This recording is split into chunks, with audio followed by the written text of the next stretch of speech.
নমস্কার বন্ধুরা, ইন্টারনেস কিচেনের আরও একটা নতুন ভিডিওতে সবাইকে স্বাগত জানাই। তো আজকে আমি মটরশুঁটি দিয়ে একটা দুর্দান্ত রেসিপি শেয়ার করছি। একদম ভিন্ন রকম একটা ব্রেকফাস্ট রেসিপি, শুধুমাত্র মটরশুঁটি দিয়েই কিন্তু বানিয়ে নেওয়া যায়। বানানো ভীষণই একদম সোজা রেসিপি, কোনো রকম ঝামেলা নেই বানাতে, আর অল্প সময়ের মধ্যেই বানিয়ে নেওয়া যায়। তো কিভাবে বানাতে হবে মটরশুঁটির রেসিপিটা চলুন ঝটপট দেখে নেওয়া যাক। রেসিপিটা বানানোর জন্য আমি এখানে 1.5 কাপ মতো মটরশুঁটি নিয়েছি। ছাড়ানো মটরশুঁটি এখানে 1.5 কাপ মেপে নিয়ে নিয়েছি। তো মটরশুঁটিটাকে আমি মিক্সিং জারের যে বড় বাটিটা তার মধ্যে অ্যাড করে দিচ্ছি। এখানে মিক্সিং জারের বড় বাটিটার মধ্যে মটরশুঁটি দেওয়ার পরে দিয়ে দিচ্ছি একটা কাঁচা লঙ্কা আর সামান্য পরিমাণ আদা। একটু ছোট ছোট করে আদাটাকে আমি কেটে নিয়েছি। আমি এখানে একটা কাঁচা লঙ্কা ব্যবহার করছি। আপনারা চাইলে কাঁচা লঙ্কার পরিমাণ কিন্তু এখানে বাড়িয়ে দিতে পারেন, ঝালের জন্য এটা ব্যবহার করতে হবে। এবার আমি খুব সুন্দরভাবে একটা মিহি পেস্ট বানিয়ে নিয়েছি। তবে এখানে বাটার সময় আমি একটু সামান্য জল অ্যাড করেছিলাম। বাটার জন্য, মিহি করে বাটার জন্য যদি একটু জলের প্রয়োজন হয় সেটা কিন্তু দিতে পারেন, তবে খুব বেশি জল কিন্তু অ্যাড করা যাবে না। এবার দেখুন এখানে আমি বেটে নিয়েছি। আমি মিক্সিং জারে বেটেছি, আপনারা চাইলে শিলনোড়াতেও কিন্তু বেটে নিতে পারেন। যারা মিক্সিং জার ব্যবহার করেন না তারা শিলনোড়াতে বেটে নেবেন। বাটা যে মটরশুঁটি সেটাকে আমি একটা বাটির মধ্যে নিয়ে নিয়েছি। এবার একটা ফ্রাই প্যান বসিয়ে দিয়ে তার মধ্যে 1 কাপ মতো সুজি আমি মেপে দিয়ে দিলাম। সুজিটাকে হালকাভাবে একটু রোস্ট করে নেব। সুজিটা অবশ্যই কিন্তু একটু ভালোভাবে রোস্ট করে নিতে হবে। আর এখানে সুজির যে কাঁচা যে স্মেলটা বা ফ্লেভারটা সেটা চলে যেতে হবে। তারপরে দেখবেন সুজির ভাজার যে একটা দুর্দান্ত সুন্দর একটা গন্ধ সেটা কিন্তু ভেসে আসছে। সেই পর্যায়ে এসে সুজিটাকে নামিয়ে নিতে হবে। তবে সুজিটা যেন খুব বেশি পুড়ে না যায় সেটা কিন্তু খেয়াল রাখতে হবে। তো দেখুন আমি সুজিটাকে একটু সুন্দর করে ভেজে নিয়েছি। ভাজা হয়ে যাওয়ার পরে সুজিটাকে আমি একটা প্লেট বা থালার মধ্যে, ছোটো থালার মধ্যে নামিয়ে নেব। সুজিটাকে অবশ্যই নামিয়ে নিতে হবে একটা থালার মধ্যে, যাতে করে সুজিটা ঠান্ডা হয়ে যায়। সুজিটা ঠান্ডা হয়ে গিয়েছে। এই পর্যায়ে এসে আমি মিক্সিং জারের যে বাটিটা সেটা একটু ধুয়ে ভালো করে মুছে শুকিয়ে নিয়েছি। এই শুকনো মিক্সিং জারের বাটির মধ্যে সুজিটাকে অ্যাড করে দেব। সুজিটাকে অ্যাড করে দেওয়ার আগে অবশ্যই বাটিটাকে একটু শুকিয়ে নিতে হবে, যাতে বাটির মধ্যে কোনো রকম ভেজা জল না থাকে সেটা কিন্তু খেয়াল করতে হবে। এবার সুজিটাকে আমি একদম মিহি করে বেটে নেব, বা সুন্দর করে একটা পাউডার বানিয়ে নেব। এখানে অবশ্যই কিন্তু মনে রাখতে হবে, যারা মিক্সিং জার ব্যবহার করবেন না তারা শিলনোড়াতে বেটে নিতে পারবেন, কোনো কিন্তু অসুবিধা হবে না। এবার আমি দেখুন সুন্দর একটা পাউডার বানিয়ে নিয়েছি সুজির। এবার আমি চলে যাচ্ছি পরবর্তী স্টেপে।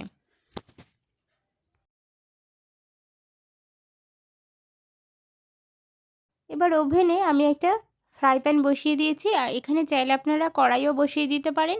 ফ্রাই প্যানটা খুব ভালোভাবে গরম হয়ে যাওয়ার পরে এর মধ্যে আমি সামান্য পরিমাণ তেল অ্যাড করে দিচ্ছি। সর্ষের তেল, সাদা তেল, যে তেল আপনারা যেটা পছন্দ হবে সেটাই কিন্তু দিয়ে দিতে পারেন। আমি এখানে সর্ষের তেল দিয়ে দিলাম। তেলটা খুব ভালো করে গরম করে নিয়ে তাতে সাদা সর্ষে বা হলুদ সর্ষে দিয়ে দিচ্ছি। এখানে আপনারা চাইলে কিন্তু কালো সর্ষেটাও ব্যবহার করতে পারেন। হলুদ সর্ষে দেওয়ার পরে সাদা গোটা জিরা আমি অ্যাড করে দিচ্ছি। এখানে হাফ টেবিল স্পুন করে জিরা এবং সর্ষেটাকে দিয়ে দিতে হবে।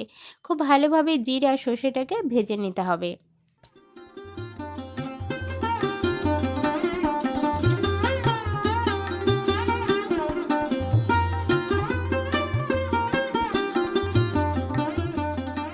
সর্ষে আর জিরেটা খুব সুন্দরভাবে ভাজা হয়ে গিয়েছে। ভাজা হয়ে যাওয়ার পরে এখানে আমি বেটে রাখা মটরশুঁটিটাকে অ্যাড করে দেব। মটরশুঁটিটা দেওয়ার সময় অবশ্যই কিন্তু খেয়াল করতে হবে যে জিরে এবং সর্ষেটা যেন ভাজা হয়ে যায়। ভাজার সুন্দর একটা ফ্লেভার ছাড়ার পরেই কিন্তু এখানে গিয়ে মটরশুঁটিটাকে অ্যাড করতে হবে। মটরশুঁটিটা দিয়ে দিয়েছি বন্ধুরা। আর এখানে আমি অ্যাড করে দিচ্ছি বেশ হাফ কাপ মতো জল। প্রথমে আমি হাফ কাপ মতো জল দিচ্ছি। জলটা দিয়ে মটরশুঁটিটাকে খুব ভালোভাবে মশলার সাথে মিশিয়ে নেব। তো আমার মনে হচ্ছে আর একটু জল দিতে হবে, কারণ মটরশুঁটিটার যে কাঁচা গন্ধটা সেটা কিন্তু চলে যেতে হবে। ততক্ষণ অবধি নাড়াচাড়া করতে থাকতে হবে। তো তার জন্য এখানে আরও হাফ কাপ মতো জল আমি অ্যাড করছি। টোটাল মোটামুটি 1 কাপ মতো জল দিয়ে খুব ভালোভাবে মটরশুঁটিটাকে নাড়াচাড়া করে নিতে হবে। এতে করে মটরশুঁটির যে কাঁচা গন্ধটা সেটা কিন্তু চলে যাবে। মোটামুটি 3 থেকে 4 মিনিট আমি মটরশুঁটিটাকে নাড়াচাড়া করে নিয়েছি। এই পর্যায়ে এসে মটরশুঁটির মধ্যে আমি দুটো জিনিস অ্যাড করে দিচ্ছি টেস্টের জন্য। এই পর্যায়ে এসে আমি প্রথমে অ্যাড করে দিচ্ছি চিনি। রেসিপিটার মধ্যে চিনি প্রায় 1 চামচ মতো মেপে দিয়ে দিলাম। চিনিটা দিলে বেশ মিষ্টি মিষ্টি খেতে হবে। রেসিপিটা খেতে কিন্তু খুবই ভালো লাগবে। চিনিটা দেওয়ার পরে এখানে আমি নুন অ্যাড করে দিচ্ছি পরিমাণ মতো। নুনটা দেওয়ার জন্য অবশ্যই কিন্তু এখানে বুঝে অ্যাড করতে হবে, যাতে খুব বেশি নুন না হয়ে যায়। পরিমাণ মতো নুন কিন্তু বুঝে দিয়ে দিতে হবে। নুন এবং চিনিটা দেওয়ার পরে আরেকবার ভালোভাবে মটরশুঁটির সাথে মিশিয়ে নেব। তো বন্ধুরা, বাজার থেকে মটরশুঁটি প্রায় শেষ হতে চললো। তো এই সময় অবশ্যই মটরশুঁটি শেষ হয়ে যাওয়ার আগে এই রেসিপিটা একবার হলেও বাড়ির সবাইকে বানিয়ে খাওয়াবেন। আশা করি তাদের ভীষণ পছন্দ হবে। বাচ্চা থেকে বড় সকলেই খেতে ভালোবাসবে আজকের এই রেসিপিটা। গরম গরম ভাত এবং ডালের সাথে কিন্তু রেসিপিটা বানিয়ে খেতে পারেন। এছাড়া শুধু মুখেও আপনার চায়ের সাথেও কিন্তু খেতে পারেন। তো বন্ধুরা দেখুন, এই পর্যায়ে এসে এর মধ্যে আমি সুজির যে গুঁড়ো সেটাকে অ্যাড করে দিয়েছি। সুজির গুঁড়োটা দেওয়ার পরে এখানে কিন্তু কন্টিনিউ নাড়াচাড়া করে মিশিয়ে নিতে হবে। তো মটরশুঁটিটার মধ্যে একটু জল থাকা অবস্থাতে সুজিটাকে দিতে হবে, যাতে করে নাড়তে চাড়তে আমাদের সুবিধা হয়। সুজির গুঁড়োটা দেওয়ার পরে কন্টিনিউ নাড়াচাড়া করে সুজির সাথে কিন্তু মটরশুঁটিটাকে মিশিয়ে নিতে হবে।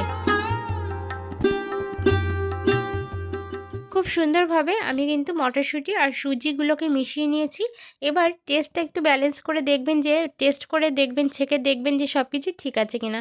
যদি দেখেন যে হ্যাঁ সব কিছু ঠিক আছে, সেই পর্যায়ে এসে গ্যাসের ফ্লেমটাকে বন্ধ করে দেবেন এবং এই জিনিসটাকে একটু ঠান্ডা করে নেবেন। ঠান্ডা করার জন্য আমি বন্ধুরা নামিয়ে নিচ্ছি, যাতে করে জিনিসটা একটু ঠান্ডা হয়ে যায়। আমি প্যান সমেতই ঠান্ডা করে নেব।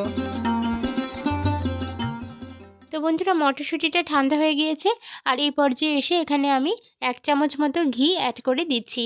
ঘিটা এই সময় দেওয়ার পরে হাত দিয়ে খুব ভালোভাবে মটরশুঁটির সাথে ঘিটাকে মিশিয়ে নিতে হবে। ঘিয়ের এই দুর্দান্ত ফ্লেভারটা কিন্তু মটরশুঁটির এই রেসিপিটাকে অত্যন্ত লোভনীয় করে তুলবে, খেতে অত্যন্ত ভালো লাগবে। তো অবশ্যই কিন্তু ঘি দিয়ে এভাবে একটু মাখিয়ে নেবেন। তো হাত দিয়ে মাখিয়ে নিলাম, ঠিক আমরা আটা যেমন মাখি সেভাবে কিন্তু ঘি দিয়ে জিনিসটাকে একদম মাখিয়ে স্মুথ করে নিতে হবে। কোনো রকম দানা দানা ভাব যেন না থাকে, সেইভাবে কিন্তু মাখিয়ে নিতে হবে। 2 থেকে 3 মিনিট আমি কন্টিনিউ এভাবে মাখিয়ে নেওয়ার পরে জিনিসটা অনেক বেশি স্মুথ হয়ে যাবে এবং কোনো রকম দানা দানা কিন্তু এর মধ্যে আর থাকবে না। তো বন্ধুরা দেখুন, আমি মাখিয়ে নিয়েছি। বন্ধুরা দেখুন, আমি কিন্তু একদম একটা ডো রেডি করে নিয়েছি। তো এই ডোটা রেডি হয়ে যাওয়ার পরে আমি এবার এখান থেকে যে আমাদের নাস্তাটা বা ব্রেকফাস্টটা সেটা কিন্তু বানিয়ে নেব। তার জন্য হাতে নিচ্ছি ঘি। তো ঘিটা নেওয়ার পরে আমি এভাবে 2 হাতের মধ্যে ঘিটা মাখিয়ে নেব এবং ছোট ছোট লেচি কেটে নেব। লেচি কেটে নিয়ে একদম ছোট ছোট লেচি নেব, নিয়ে হাতের মধ্যে 2 হাতের মধ্যে এইভাবে ডলে আমি জিনিসটাকে এভাবে একটা দুর্দান্ত একটা শেপ দেব। শেপটা যতটা দেখতে সুন্দর লাগবে, খেতেও কিন্তু ততটাই সুন্দর হবে। তো এইভাবে সমস্ত লেচিগুলোকে আমি একটু কেটে নিয়েছি আর নেওয়ার পরে এভাবে হাতের মধ্যে ডলা দিলে একটা সুন্দর শেপ চলে আসবে। তো মাখার সময় কিন্তু যে ডোটা বানাবেন সেটা কিন্তু স্মুথ ডো হতে হবে, এটা কিন্তু একটু মাথায় রাখতে হবে। তো সুন্দরভাবে আমি সমস্ত ডোর থেকে বা মটরশুঁটি থেকে এভাবে শেপগুলো দিয়ে নিয়েছি। এবার আমি একটা ঝাঁঝরি যে গামলা সেটা আমি নিচ্ছি। ঝাঁঝরি গামলার মধ্যে আমি মাখিয়ে দিচ্ছি ঘি। একটা ব্রাশের সাহায্যে আমি ঘিটা মাখিয়ে দিচ্ছি। আপনারা চাইলে হাত দিয়ে বা টিস্যু পেপার দিয়েও কিন্তু এই ঘিটা এভাবে মাখিয়ে দিতে পারেন। ঘি আমি ব্রাশ করছি, আপনারা সাদা তেলও দিতে পারেন। সাদা তেল ব্রাশ করে নিলেও কিন্তু হবে। এবার ঘিটাকে আমি খুব ভালোভাবে ব্রাশ করে নেওয়ার পরে এর মধ্যে নাস্তাগুলোকে বা ব্রেকফাস্টের যে সুজির যে ব্রেকফাস্টটা বানিয়েছি সেটাকে এভাবে দিয়ে দিচ্ছি। দেওয়ার পরে এটাকে আমি খুব সুন্দরভাবে ভাপিয়ে নেব। ঠিক যেমন আমরা মোমো ভাপাই সেরকমভাবে কিন্তু ভাপিয়ে নিতে হবে। আর তার জন্য আমি কড়াইতে আমি জল বসিয়ে দিয়েছি একটা ছোট গামলার মধ্যে। তো সসপ্যানের মধ্যে জল বসিয়ে দিয়েছি। এই সসপ্যানটার ওপরে আমি ঠিক এই ঝাঁঝরি গামলাটাকে বসিয়ে দেব। ঠিক আমরা যেভাবে আর কি মোমোটাকে বানিয়ে থাকি সেভাবেই কিন্তু বানিয়ে নিতে হবে। এরকমভাবে বসিয়ে দিয়ে এর উপরে আমি একটা ঢাকনা চাপিয়ে দিচ্ছি। একটা প্লেটের সাহায্যে আমি ঢাকনাটা দিয়ে দিচ্ছি। আপনারা যে উপায়ে ঢেকে থাকেন সেভাবেই ঢাকবেন। ঢাকনাটা দেওয়ার পরে এর উপরে একটা ভারী কিছু পদার্থ আমি চাপিয়ে দেবো, যাতে ভেতরের ভাপটা বাইরে না আসতে পারে। তো তার জন্য আমি এখানে একটা নোড়া চাপিয়ে দিচ্ছি। নোড়াটা দেওয়ার পরে মোটামুটি 5 থেকে 6 মিনিট আমি কন্টিনিউ হাই ফ্লেমে কিন্তু গ্যাসের ওভেনে রেখেছিলাম।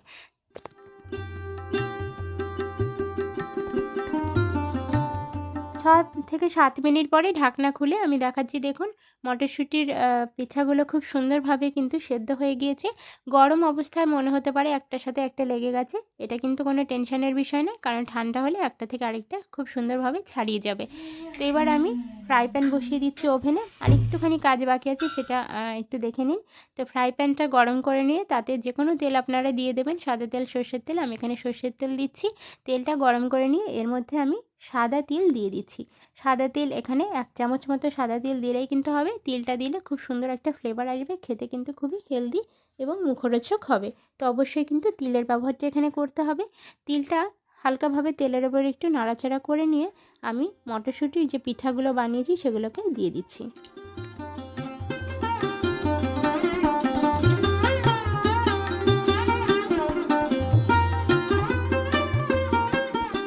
মটরশুঁটিটাকে দেওয়ার পরে হালকা হাতে 2 থেকে 3 মিনিট ধরে একটু নাড়াচাড়া করে ভেজে নিতে হবে।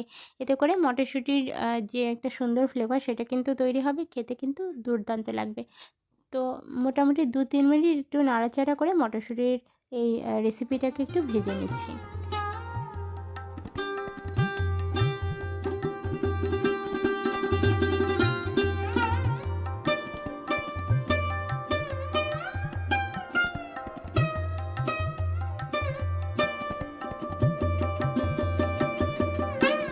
তো ফাইনালি কিন্তু 2-3 মিনিট পরে আমি কিন্তু নাড়াচাড়া করে নিয়ে গ্যাসের ফ্লেমটাকে বন্ধ করে দিয়েছিলাম এবং গরম গরম একটা প্লেটে আমি সার্ভ করেছিলাম। তো মটরশুঁটি শেষ হয়ে যাওয়ার আগে রেসিপিটা একবার হলেও বানিয়ে খেয়ে দেখবেন, আশা করি খুব ভালো লাগবে আপনাদেরও। খুবই হেলদি একটা রেসিপি। তো আজকের রেসিপিটা কেমন লাগলো আপনাদের কমেন্ট সেকশানে কমেন্ট করে যাবেন। আর ভালো লাগলে একটা লাইক করার অনুরোধ রইল। দেখা হচ্ছে নতুন কোনো ভিডিওর সাথে, ততক্ষণের জন্য সকলে খুব ভালো থাকুন, সুস্থ থাকুন। ধন্যবাদ বন্ধুরা আজকের ভিডিওটা শেষ পর্যন্ত দেখার জন্য।